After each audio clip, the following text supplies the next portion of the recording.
Je réalise depuis peu de temps à quel point l'apprentissage de la musique dans les structures d'enseignement classique est scolaire.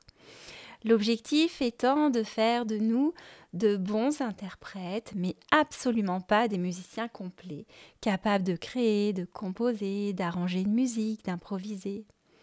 C'est un peu comme si on était juste capable de lire un texte avec des émotions, certes, avec le ton, de l'écrire, mais qu'on n'apprenait pas à rédiger nos propres textes ou même juste à nous exprimer de façon spontanée.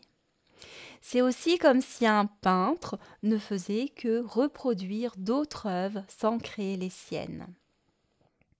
Et si on s'autorisait un peu plus de créativité dans notre apprentissage et notre pratique de la musique? Et si on s'autorisait un peu plus à jouer avec les notes, les rythmes, à improviser, à composer des petites mélodies, à arranger des morceaux, etc. Bonjour et bienvenue dans le podcast Accroche-toi, un rendez-vous hebdomadaire à destination des musiciens débutants ou un peu plus expérimentés. Si tu es à la recherche de motivation, de conseils, d'outils, de ressources pour mieux progresser, pour être plus efficace dans ton apprentissage, pour dépasser tes blocages et ainsi avancer avec confiance et plaisir dans ce monde de la musique, tu es au bon endroit. Je suis Camille Houdard, j'ai moi-même débuté la musique, la clarinette à l'âge adulte et je veux ici te faire profiter de mes plus belles découvertes et expériences qui, j'espère, pourront t'aider à ton tour et t'inspirer. Je te souhaite une très belle écoute.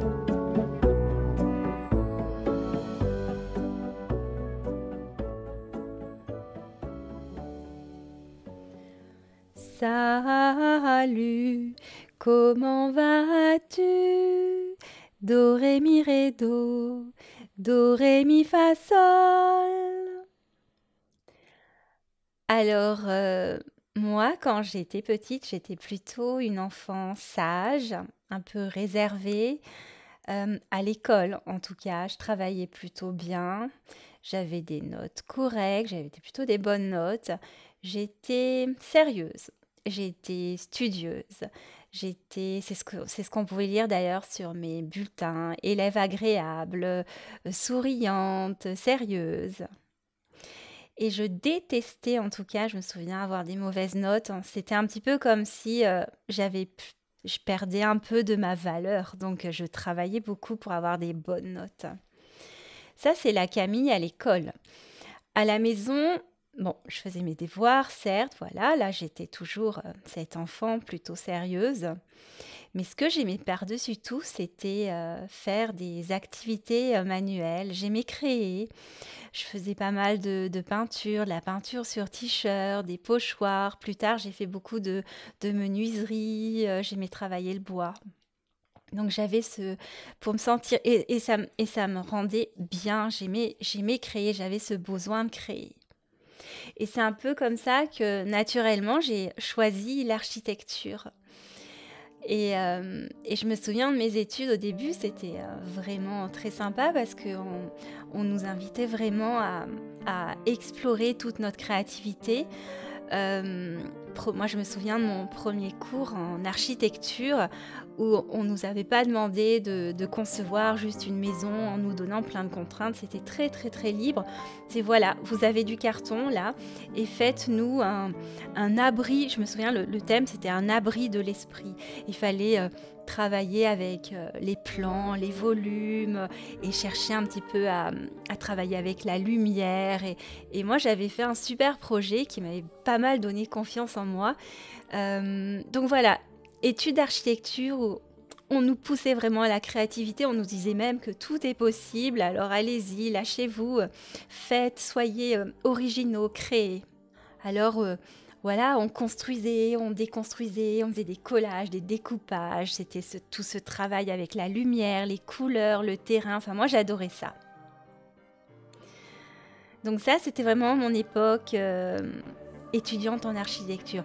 Après, dans mon métier, j'ai été amenée ça fait pendant 20 ans, à concevoir des maisons d'habitation pour des clients. Et j'avais toujours ce côté créatif capable de prendre les idées. Souvent, j'avais des couples qui n'étaient pas forcément d'accord, qui avaient des idées un petit peu différentes sur ce qu'ils voulaient. J'avais aussi les contraintes du terrain, j'avais les contraintes des réglementations thermiques. Et à partir de ça, tout mon travail, c'était de créer le projet idéal qui répond à toutes ces contraintes. Et je m'en sortais plutôt bien. Donc, j'ai toujours eu ce côté créatif.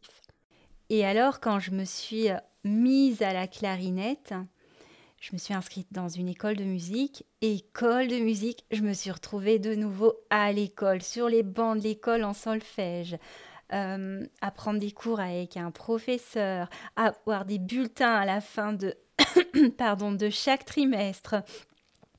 Et j'ai repris ce rôle de la bonne élève, qui est consciencieuse, qui va avoir des bonnes notes, qui travaille. Bon, après, j'aimais beaucoup, hein, c'est devenu vite une grande passion, l'instrument, mais j'exagère un petit peu. Et puis arrivé ce moment où on m'a proposé de passer l'examen de fin de second cycle, à la fois en solfège et sur instrument. En solfège, ça s'est bien passé. Sur instrument, mais je crois, je l'ai déjà raconté, ça a été un échec total parce que j'ai été prise énormément de trac alors que j'avais travaillé des heures. Et là, la suite, ça a été assez difficile parce que j'ai vraiment eu du mal à l'accepter. Je me suis vraiment remise en question. Je me suis dit, mais pourquoi je fais de la clarinette? J'y arriverai pas. J'ai pas le niveau. J'arriverai jamais à jouer en public, hein. Ça a été vraiment difficile cette période. Mais avec le recul, mais heureusement que je l'ai raté cet examen parce qu'autrement, qu'est-ce que j'aurais fait?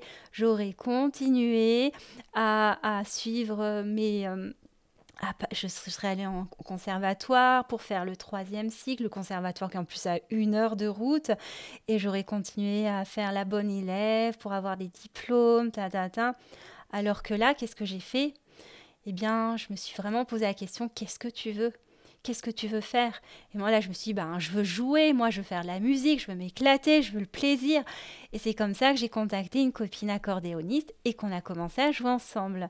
Et là, ça a été une période vraiment sympa. Sauf que, bon, on jouait sur partition, hein. Moi, j'avais pas l'habitude de jouer d'oreille.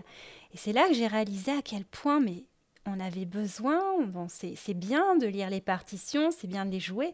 Mais derrière, si on veut faire construire quelque chose de sympa, en plus, il y a une violoncelliste qui nous avait rejoint. On a besoin de créer, de créativité, voir qui c'est qui commence, qui c'est qui prend le relais.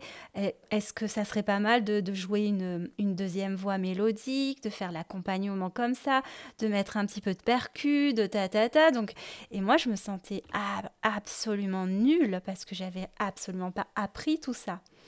Donc, c'est là que j'ai réalisé que la musique, c'est aussi de la créativité c'est important à l'époque, moi, je me disais, mais non, mais c'est parce que j'ai pas le niveau, ça, c'est comme ça, il y a que les bons musiciens qui sont capables d'arranger des morceaux, de se les approprier. Moi, je suis là, je savais juste que interpréter un morceau, le jouer du mieux que je peux, la bonne élève, mais pas du tout d'aller explorer, de créer, de m'amuser avec les notes, avec les rythmes, d'oser faire des choses différentes. Donc j'étais un petit peu... voilà, ça m'a fait réfléchir cette période. Alors maintenant, avec le recul, on peut se demander, alors, est-ce qu'il faut vraiment avoir un bagage musical élevé pour commencer à s'amuser avec la musique, à créer, à jouer avec les notes, les rythmes? Bien sûr que non. D'ailleurs, quand on voit toutes les musiques de variété qui ont été composées, écrites par les chanteurs, euh, elles sont la plupart créées avec juste quelques accords. Et, euh, et ceux qui ont composé ces musiques, est-ce qu'ils ont tous des grosses connaissances en musique? Pas du tout. Donc, je pense qu'on peut vraiment s'autoriser à aller vers plus de création. D'ailleurs, ça me fait penser à l'ami d'une copine, il s'appelle Marius. J'étais à Lyon, c'était quand je faisais ma formation Kodai à Lyon, et j'avais dormi chez cet ami. Et en arrivant, j'entends, je fais « Ah, mais il y a quelqu'un qui joue du piano, c'est vachement sympa. Et c'était justement son fils de 13 ans, Marius, qui était au piano. Et là, je m'approche et je lui demande, c'est sympa, c'est quoi ce que tu joues? Il me dit, oh, c'est un morceau que j'ai composé avec l'aide de mon professeur. Hein, hein. Alors après, je demande à sa mère qu'est-ce qu'il a fait, comment, son parcours. Et là, elle me dit qu'il a suivi justement les cours d'éveil musical avec Grégory, mon formateur Kodály. Donc, il a été formé, il a fait de l'éveil jusqu'à ses 5-6 ans avec la pédagogie Kodály. Et après, il voulait pas poursuivre, il voulait apprendre le piano tranquille, sans forcément faire de formation musicale. Elle lui a trouvé un professeur particulier. Et ce professeur, de façon très intelligente, il s'est adapté à Marius, qui a un côté plutôt créatif. Et c'est comme ça qu'il apprend le piano tout en composant sa musique. Et après, il m'a montré aussi qu'il s'amusait sur BandLab. Alors, BandLab, c'est un logiciel qu'on retrouve sur les ordinateurs Mac. Et il m'a montré qu'il s'amusait aussi à faire composer, à faire des choses incroyables d'ailleurs, avec BandLab. Voilà, j'ai été vraiment épatée par cet enfant qui a uniquement 13 ans et pas de formation musicale poussée, juste un peu d'éveil musical. Alors voilà pourquoi j'ai voulu parler de tout ça. Eh bien, parce que je pense qu'il faut vraiment, en tout cas, moi, c'est quelque chose vers lequel j'ai envie d'aller. Je sais pas toi, après si toi tu préfères rester sur partition, plutôt être dans l'interprétation, c'est tout à fait ok, moi, aucun souci avec ça. Moi, personnellement, j'ai envie d'aller vers un petit peu plus de créativité, que ce soit juste pour être capable de retravailler un peu des morceaux, de les mettre un petit peu à ma sauce et pour voilà, jouer avec d'autres personnes. Et puis, en même temps, peut-être oser un jour me dire, allez, et si je composais un petit peu quelque chose, ça serait sympa dans un style que j'aime, parce que moi, c'est plutôt une musique un petit peu orientale, klezmer, balkan, qui m'inspire. Et puis, donc, pour l'instant, tout ça, j'ai pas vraiment le temps. Je suis occupée par d'autres choses, mais par exemple, là, je suis en train de lancer des ateliers musique vers chez moi, en Corrèze. Et j'ai vraiment envie d'apporter beaucoup plus de créativité que ce que je pouvais imaginer faire. C'est-à-dire, là, je vais prendre vraiment du Kodály, du haut passo, et j'ai pas envie juste d'appliquer des exercices que j'ai appris, pardon, mais vraiment aller peut-être créer mes propres exercices, enfin m'amuser, en tout cas être vraiment dans cet état d'esprit, cette intention de faire avec tous mes bagages, tout ce que j'ai pu apprendre, glaner ça et là, avec ma passion aussi pour les musiques balkan klezmer, voilà tout ça. Donc voilà, dans cet épisode, je voulais juste que tu penses vraiment que tu as le droit, tu peux t'autoriser à être un peu plus créatif, voilà, d'y penser, au moins d'y penser, que c'est quelque chose qui est vraiment pas du tout enseigné dans les écoles de musique conservatoire, ou peut-être certains, hein, sûrement, mais très rarement, et que c'est vraiment quelque chose qui est pas mal de développer. Donc voilà, on peut passer maintenant au petit exercice du jour. Alors, on aurait pu partir sur un peu de composition avec des accords, mais je trouvais ça un petit peu compliqué. Donc on va rester simple. Aujourd'hui, donc jusqu'à présent, on a vu la gamme pentatonique do, ré, mi, sol, la, sol, mi, ré, do. Et aujourd'hui, j'ai vraiment envie de te faire entendre le fa. Do, ré, mi, fa, sol, fa, mi, ré, do. Et justement, j'ai envie de te parler des intervalles. Je ne sais pas si tu sais comment reconnaître un intervalle. Un intervalle, c'est vraiment la distance entre deux notes. Quand il y a deux notes, on va parler d'une seconde. Donc do, ré, c'est une seconde. Do, ré, mi, il y a 3 notes, on compte sur les doigts, ça fait une tierce. Do, ré, mi, fa, donc ça fait do, fa. Cet intervalle, il y a 4 notes qui le comprennent, donc ça fait une quarte. Et si on fait do, ré, mi, fa, sol, 1, 2, 3, 4, 5, on est sur une quinte. Et là, aujourd'hui, ce que je te propose, c'est d'apprendre à reconnaître d'oreille la différence entre la quinte et la quarte. Do, sol, la quinte, do, fa, do, sol, do, fa. Donc si tu entends ces deux intervalles, Alors pour la quinte, on a ce sentiment de question, comme s'il fallait une réponse. Do, sol, est-ce qu'il va faire beau demain? Et sur la carte, on a vraiment ce sentiment de résolution, comme si on répondait à la question Do, fa, non, il va pas faire beau demain. Do, sol, la question. Do, fa. Voilà. Donc ça, c'est mon petit truc vraiment pour les distinguer. Vraiment la question et la résolution, la réponse. Ta, ta, ta, ta. Et à partir de ça, je te propose de continuer un petit peu à un peu chanter. Essayer de les chanter déjà. Da, ta, ta, ta. Et puis rajouter mi, ré, do. Da, ta, ta, ta, ta, ta, ta, ta, ta, ta. Ta, ta, ta, ta, ta, ta, do, fa, do, do, sol, do, fa, mi, fa, mi, ré, do, mi, sol, mi, do, fa, sol, fa, mi, ré, do. Donc voilà, je te propose un petit peu d'explorer et de bien sentir cette carte.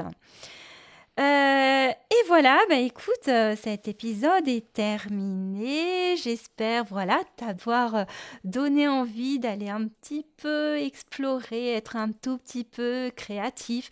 Juste, par exemple, là, comme on fait là, en improvisant, en chantant, en improvisant un peu plus souvent sur ton instrument, en t'intéressant, pourquoi pas, à ces accords qui composent les mélodies simples. Voilà, t'intéresser un petit peu plus à l'harmonie, te dire que si tu joues avec quelqu'un, de t'autoriser un petit peu transformer, à rajouter des choses, un petit peu de percussion, tout ça, voilà. Ok, écoute, merci pour ton écoute. On se retrouve la semaine prochaine. En attendant, évidemment, pense à t'abonner si c'est pas encore fait. Et puis, pourquoi pas, si tu penses que tu as des gens qui pourraient être intéressés par ce podcast, des musiciens dans ton entourage, n'hésite pas à leur partager. Voilà, je te remercie et je te dis à très bientôt.